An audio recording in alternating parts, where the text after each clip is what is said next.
sana godhu jechuudha. Meetti fufaan anaa nyaatu beekee. እና የነዳው ድምጼን እያሰማው እየሮጥኩ ነው የምሄደው።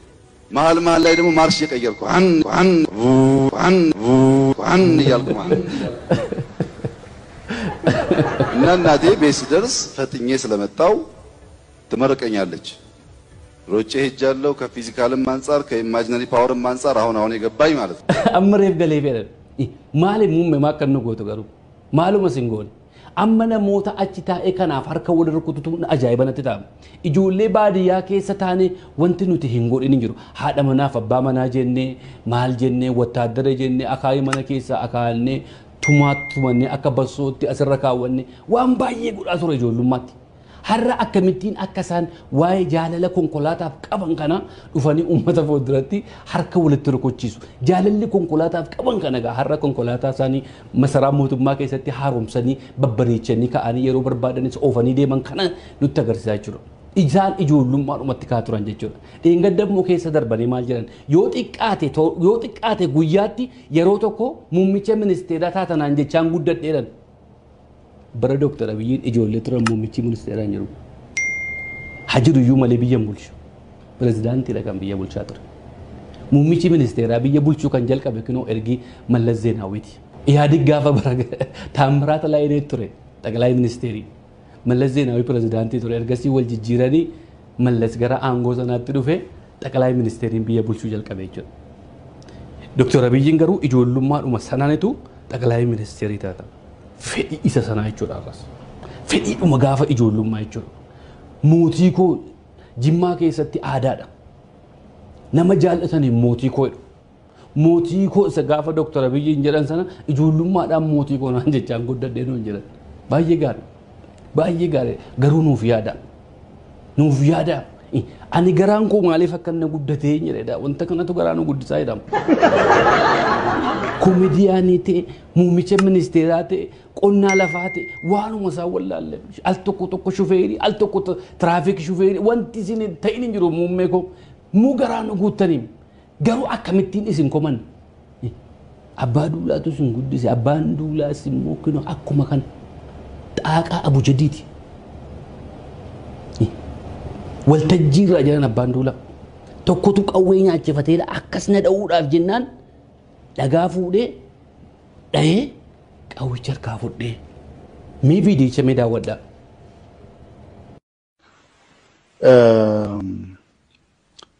አንዱ ኔጋ እንዲህ ተኝቶ ስቴጁ ስር እንዲሆኑ ወደ እኔ ከላሹን እንዲህ ያነጣጥረዋል። እንዲህ ሳየው ወደ እኔ ነው። ዞር ስል ድንጋይ አገኘውና በድንጋይ መታሁት። ያው ወደ እኔ ማለት ነጣጠረው ነው። አዎ በድንጋይ መታሁትና የራሱን ከላሹ ተቀብሎ ኢንኮልፉ ጀደን ይዘህ ወንታ ጋር እርጊታ ከየቱሬራ akkamitti Dr. Abiy faa qomannare abbaan isaanii yookiin akkas jedhu biyyuma kamiirra jira namni qawwee nyaachifatee akkasitti asii waltajjiirra jiru waltajjii jala taa'ee ati waltajjiirraa gadi buutee lafaa dhagaa fuutee dhooftee qawwee harkaa fudhattu.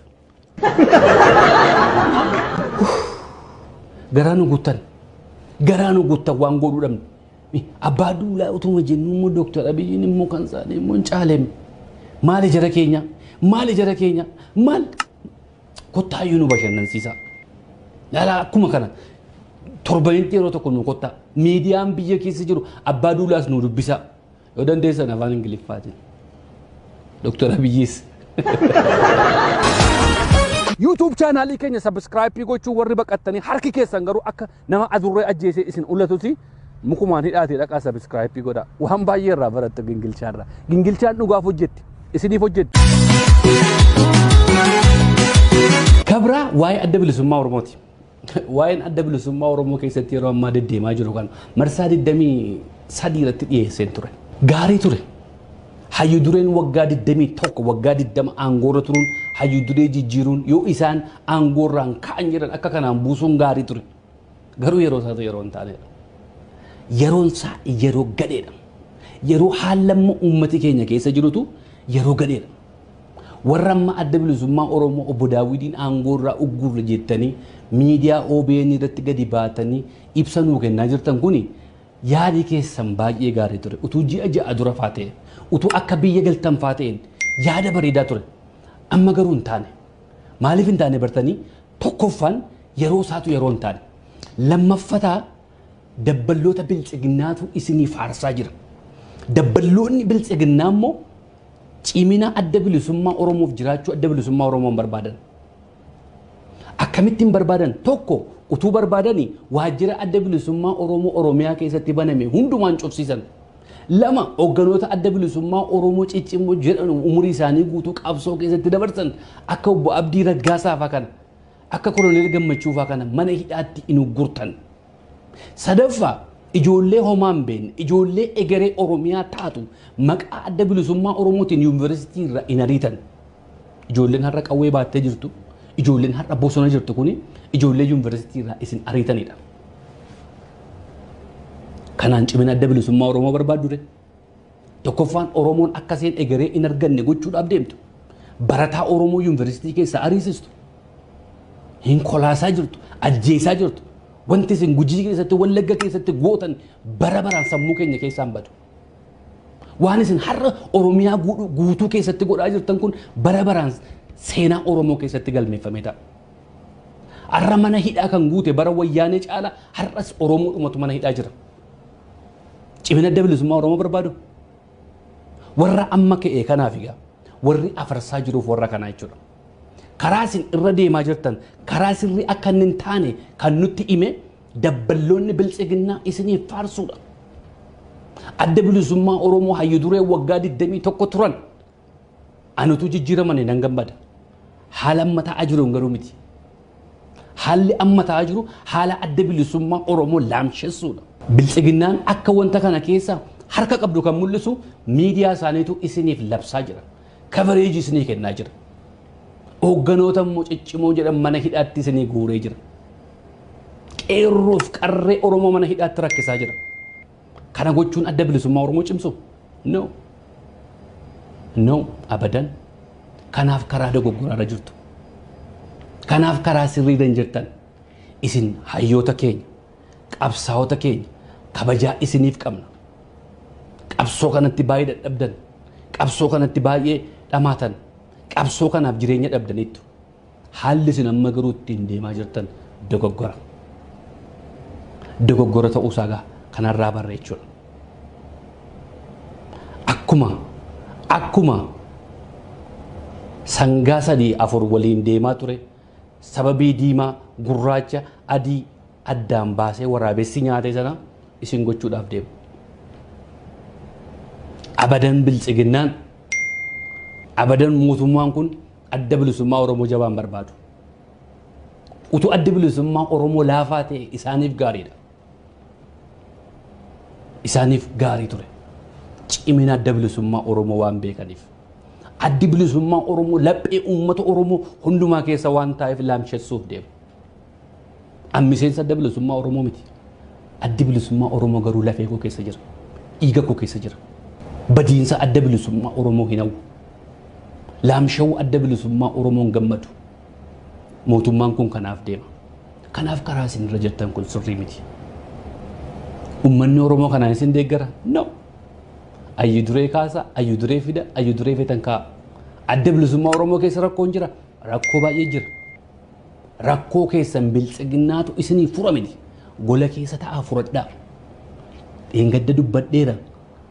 Biyya keessa jirtu. Abbootii gadaa jira. Jaarsa biyyaa jira. Abbootii amantaa jira. Siiqeetu jira. Qarreef qeerroo Oromoo gidduu jirtu. Ta'aatii mari'adhaa. Quba walitti kennuudhaan garuu adda bilisummaa Oromoon sirreessa. Garee kana garee sana jedhee deeggaruu miti. Haalli isin garuu amma ittiin deemaa jiran akkaataan amma itti isiniif afarsaa jiran kun akkaataa isin dhabamsiisuudha. Oromoon immoo aga addi bilisummaa Oromoo dhabamutti taa'ee na eegu. Waan itti kaffalee beeka. Addi bilisummaa Oromoo har'a jiraachuudhaaf Oromootu aarsaa itti kaffale. Oromootu lubbuu itti kaffale. Oromootu jireenya itti dhabe. Ilmaan isaa itti dhabe. Isin qabsaa'ota lubbuun jirtu. Aarsaan kaffallee min kaffaltanittu. Kan ilma itti dhabee jira. Kan intala itti dhabee jira. Kan jireenya itti dhabee jira. Hoogganan ta'in malee. qotee bulaa ta'e qeesaa keessa kan jiru jira. Doktor Abiyyiin fa'aa adda bilisummaa Oromootti waa dhabanii na'u. Hogganoonni bilchiginnaa har'a afarsaa jiran kuni addi bilisummaa Oromoo yoo isaaniif dhabameedha isaan kan isaan jiraatan. Kanaaf karaa isin irra jirtan karaa sirrii miti. Fakkeenya tokko fudhadhaa. Viidiyoo kana daawwadhaa. Viidiyoo kun konkolaataa guddaatu dura deema. Konkolaataan guddaan fuuldura jiru kun karaatti cufeera. Dulloomaadha konkolaatichi. Umuriin isaa sokkuu danda'a. Ba'aa baay'ee baatee jira. Konkolaataa xiqqoo nama tokkitti jireenya nama tokkootiif deemu miti. Ba'aa baay'ee qaba. Tarii konkolaataa fe'ee jira ta'a. Tarii jireenya fe'ee jira ta'a. Waan baay'ee baatee jira. Garuu karaatti cufe. Konkolaataa bira darbanii deemuun konkolaataa fuuldura isaanii deemu kana bira darbanii deemuun yakka miti. Garuu karaa hin taaneen bira darbuutu yakka. Konkolaataa isee xiqqoo dudduuba deemtu sana ilaalaa. Tiyootaa isee xiqqoo kana ilaalaa. Minibaasii miti. Minibaasii tun taane konkolaataa isee xiqqoo kana ilaalaa. Akka isee itti deemaa jirtu. Bira darbuu barbaaddi. Tuffatteetti. Ariifattee bira deemuu barbaaddi. Anatu fiiguu danda'a. Anatu humna qaba jettee bira darbuudhaaf deemti. Achi deemti as gorti ilaalaa.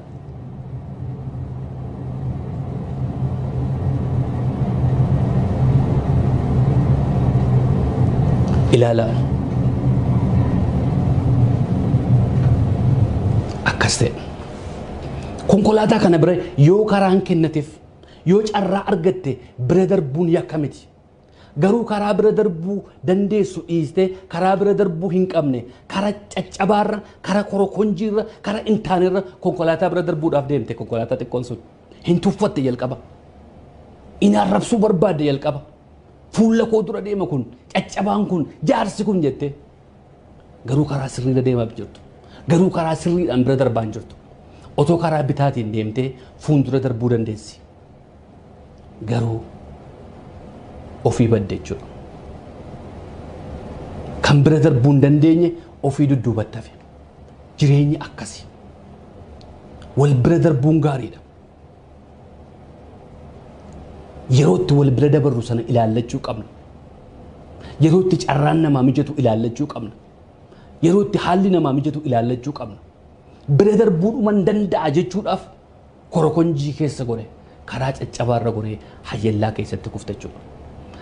Utuu gara asiitti kufe immoo konkolaataa biraa biratti kufe konkolaataa biraa galagalcha. Wal bira darbuun gaariidha. Wal bira darbuun hammeenya hin qabu. Wal dhiisanii deemuun gaariidha. Konkolaataa haayuwee gubbaa kana gaafa deemtu konkolaataan guddaan si fuuldura yoo jiraate konkolaataan kun yoo karaa sitti cufe obsumaan deemtee gaafa carraa argatte bira dabarta. Bira darbuun danda'a jettee garuu karaadhuma agarteerra gaafa deemtu hayyellaa keessa nama buusaa jechuudha. Kanaaf adeemuuf jira. Sirnumaan wal bira darbuu gaariidha. Sirnuma eeggatanii wal bira darbuutu gaariidha. Karaa hin taaneen wal bira darbuun abbaadhuma bira darbuu qeessana balleessaa jechuudha.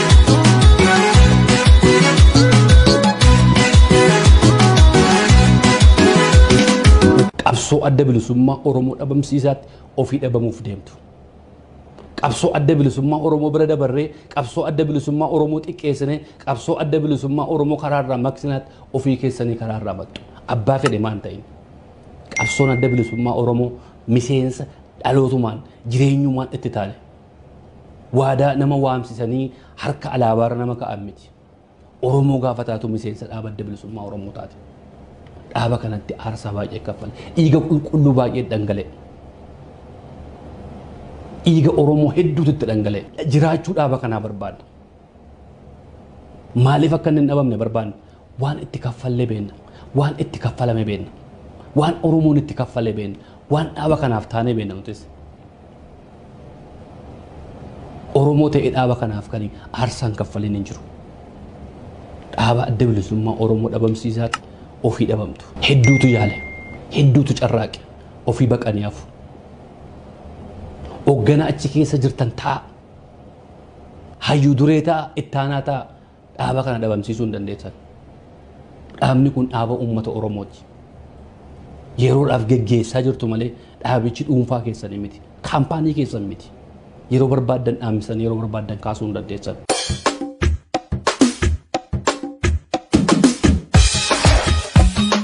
Daawwattootaaf dhaggeeffattoota keenya amma sagantaan keenya itti fufee jira toora saatalaayitii Gadaa Bilisummaa irratti isiniif darbaa jiru kanneen nu daawwachaa jirtan hundi keessanuu galata qabdu. Kabraa waa'ee nama kanarraa nu gingilchii dhaan jedhu nama kana eessa qabee akkan gingilchuu waliin wallaale rifeensa isaan qaba akkan jenneef rifeensa gubbaarraan qabu hin mucucaata mataansaa jabanaadhuma warra Benishaangul fakkaata. Abaqii miti ani gingilchaan soraadhu naan jedhe. Waa'ee nama kanarraa waan baay'ee haasa'uu hin danda'ama waanuma xiqqoo tokkoon isiniif tuquu barbaada. Gurbaan kun akkasiin agartan har'a nama guddaadha. Ijoollummaa isaatti akkuma qarreef qeerroo Oromoo aarsaa qabsoo bilisummaa Oromoo keessatti kaffalaa turan akkuma qeerroon Oromoo hidhamaa tumamaa turtes nama mana hidhaa turedha. Mana hidhaa dura garuu jajjabee adda bilisummaa Oromoo marsaa 8ffaa baratee durillee kaaraatee hin danda'a amma garaasaa kanaaf dandeenye nu taalu bakki inni itti barate yoo baruu barbaadan Baabboo Gambeel bakka jedhamutti barate jajjabee marsaa 8ffaa ture. Erga biyya faranjii dhufee artii jalqabe. Artii jaallata. Uummata isaatiif waa hojjechuu jaallata gurbaan kun. Nama yeroo hundumaa ofii hojii kireetii ofii godhee uummata isaatiif hojjetudha. Yeroo itti sirbuun barbaachisu hin sirbaa. Yeroo itti shubbisuun barbaachisu waltajjii irratti gadi ba'ee shubbisaa ture. Keessumattuu biyya faranjii kana keessa ergi dhufe waa'ee aadaaf artii Oromoo irratti waan baay'ee hojjeteera. Magaalaa Torontoo, magaalaa Winnipeg, magaalaa Giraampeenii keessatti yeroo dargaggummaa isaatiitti uummata Oromootii fi faranjiitti beeksisu, aadaa Oromoo beeksisuu irra keessatti qooda guddaa qaba. Kanneen akka artist Saaliyaa Saamii fa'aa, artist Elemoo Alii fa'aa, Qamar Faatii wajjin waltajjii irratti shubbisaa ture. Utuu gara sirbaatti hin dhufin. Sana booda ergi gara magaalaa baadiyyaa Giraampeenii jedhamu tokkotti galee waltajjii irraa akka kanaan duraa shubbisuu waan hin dandeenyee fi sirba jalqabe. Sirbi inni jalqabees yeroodhuma qabsoon Oromoo addi bilisummaa Oromoo akkuma ammaa kana haala hamaa keessa galee bara 2008 sana bakka lamatti addaan ba'anii adda bilisummaa Oromoo jijjiiramaa adda bilisummaa Oromoo shanee jedhanii addaan ba'an sana keessas waa'een tokkummaa Oromoo kun baay'ee isa aarse. Falmaan bilisummaa akka galma geessu. Falmaan bilisummaa akka galma geessu akka galma geessu bikka jirtan mara. Tokkummaa jabeessu. Jedhee isiniif wallise.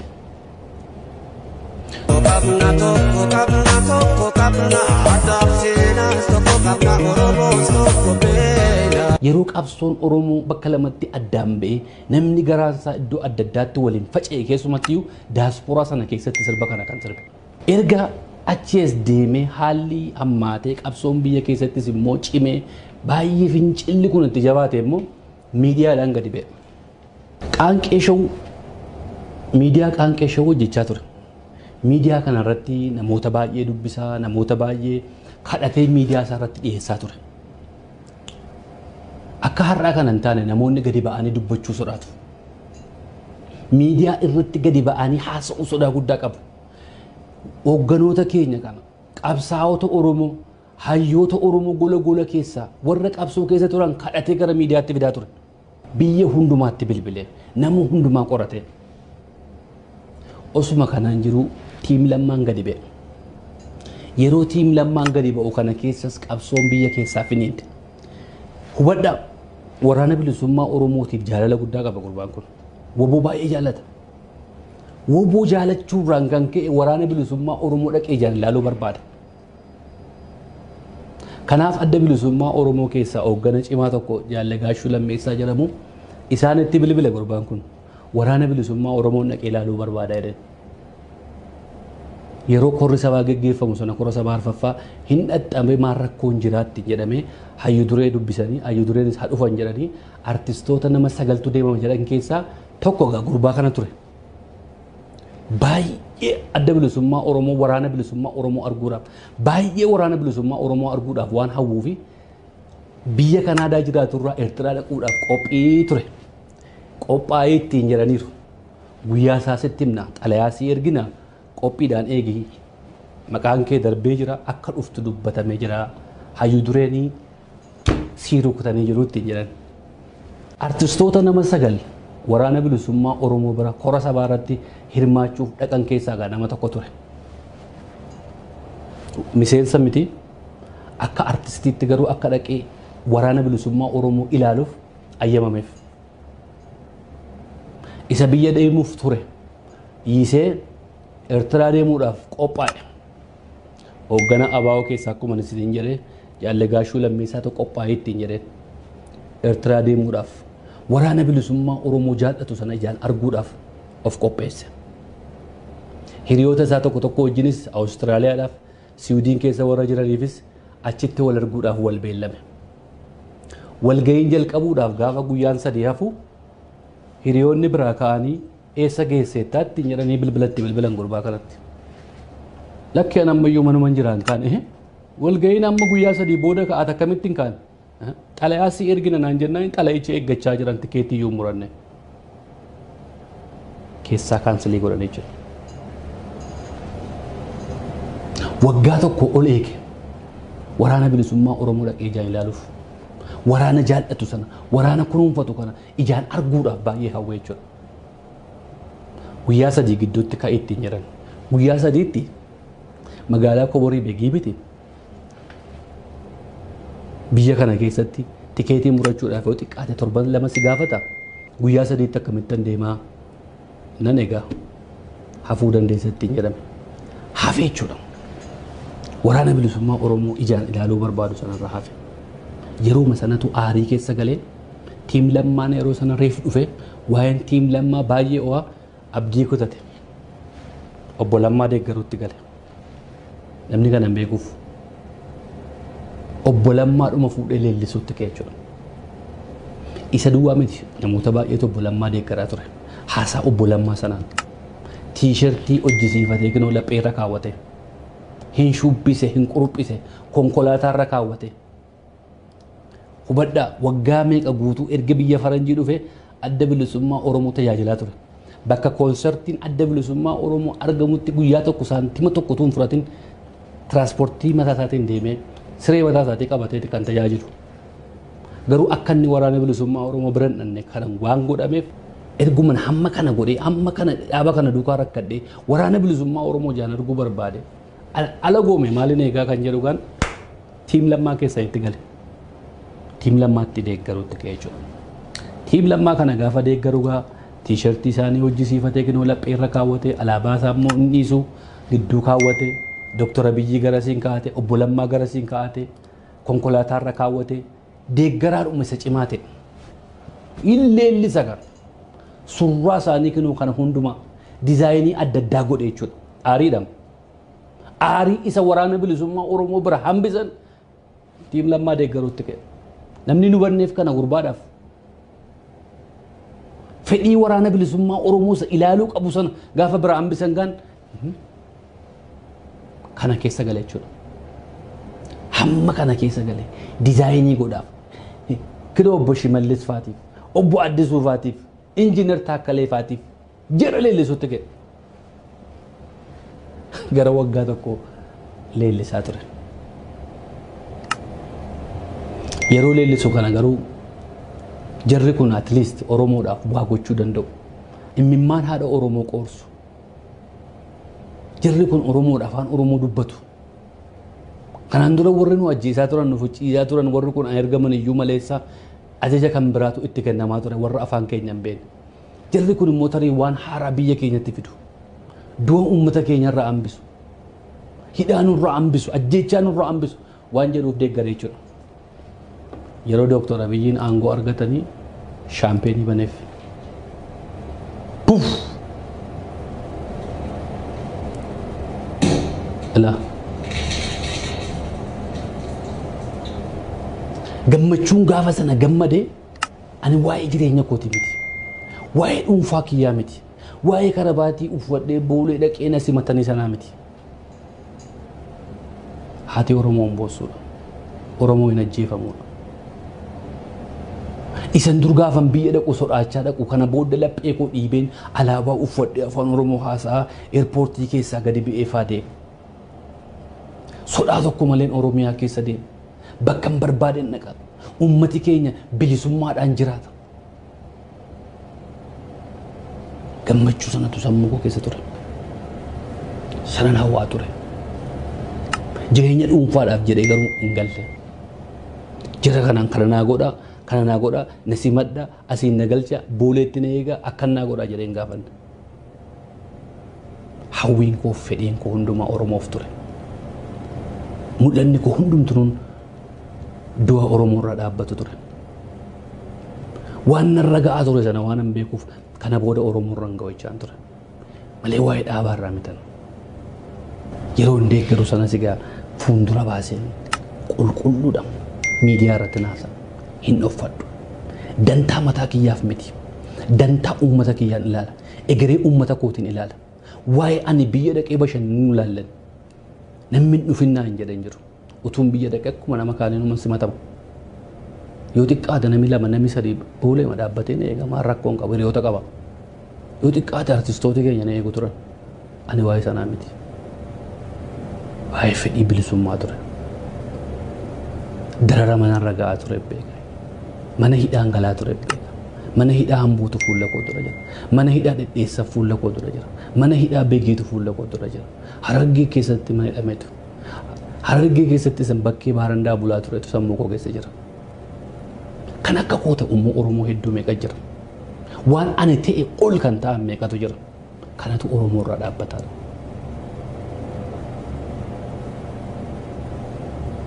Fedhiin kiyya kana ture. Hawwiin kiyya kana ture. Miidiyaa OBN irratti haaseera. Nama yeroo jalqabaatiif haaseera. Miidiyaan OBN nama yeroo jalqabaatiif diiyaaspooraa irraa intarviiyuu goote ana. Ofirratti amantaa waan hin qabuuf hin haasee. Gadi ba'een haasee. Gadi ba'een deeggare. Gadi ba'een jara kanaaf falmaa ture. Waan an falmaa tureefis gaa kana. Waan an falmaa ture dizaayiniin godhee fi jara kana leellisaa turee fi bakka isaa kana naa kenna kana naa godhaa hin jenne galee. Ani egereen kiyya galmi kiyya uummata kiyya duwwaa ture. Waan an dubbachaa ture waliin ilaalla. Jijjiiramayyuu argaa jirra. Fagooyyuu hin deemnu sadeen gaddaa isa guyyaa lama guyyaa sadii guyyaa afurii miti. Haaluma amma jirru kanattiyyuu OBN kunoo sagalee uummataa ta'ee biyya keessaa biyya alaatti Oromoo barbaadee akkas gaaffiif deebii gochuun isaas kunis kan jalqabaati. Jijjiirama isaa fagoo miti. Jijjiiramni ammayyuu ta'eera dhugaadha. Jijjiiramni sun ta'e yeroo jalqabaatiif biyya alaarraa diiyaaspooraa irraa bilbilaan akkas iskaayipiidhaan OBN nama dubbisuun kan jalqabaati. Kanan jedhe jechuudha. An nama jalqabaati OBN irratti gadi ba'ee haasa'uudhaaf. Waan inni ammoo sana haasa'e kana. Namoota of gingilchiinaan jettaniif an kana sadii fide. Biyya keessatti hojiin hojjetamu diiyaasporaan kan shakkuu fi waan keessa dabarre sana waan keessa dhufne sanatu akka wal shakkisiisu godha. Kun immoo yeroodhuma gara yerootti sirraadhuma deema. Warroota shakkaa turan keessaanis nama tokko shakkiin koo garuu waggaadhuma tokko ture. Waggaa tokko booddee garuu haala deemaa jiru ilaalee biyya keessattis qoradhee ijoollee maatii qaburraa gaafa qorannu haalli amma deemaa jiru kun haala qabachiisaa amansiisaa ta'uusaa furannee kan itti deemu. Namooti shakkaa jiran kunis maaf shakkitu jennee qeequutu hin taane yeroo kennuufin isaaniifis gaarii. Akkas ture. Yeroon jalqaba ture sanaaf haalli yeroo waggaa sadii dura waggaa lama dura ani haasa'ee fi haalli har'a keessa jiru tokko hin turre. Yeroo sana waan hundumaan dhugaa nutti fakkaate. Yeroo sana Oromootu aangoo qabate Oromootu aanga'e. Kana booda Oromoon aanga'uun Oromoon hin du'u. Kana booda Oromoon hin ajjeefamu. Kana booda Oromoon hin hidhamuudha. Mul'atti kiyya. Yeroo akkas hin taane. Hin bubbulle lola addaatu labsame. Gujii keessatti, Wallagga keessatti yeroo sanatti har'a Oromiyaa guutuu wal ga'e. Dhaggeeffadhaa. Hidhamtooti hedduutu hiikame warri hafanis ni jiru.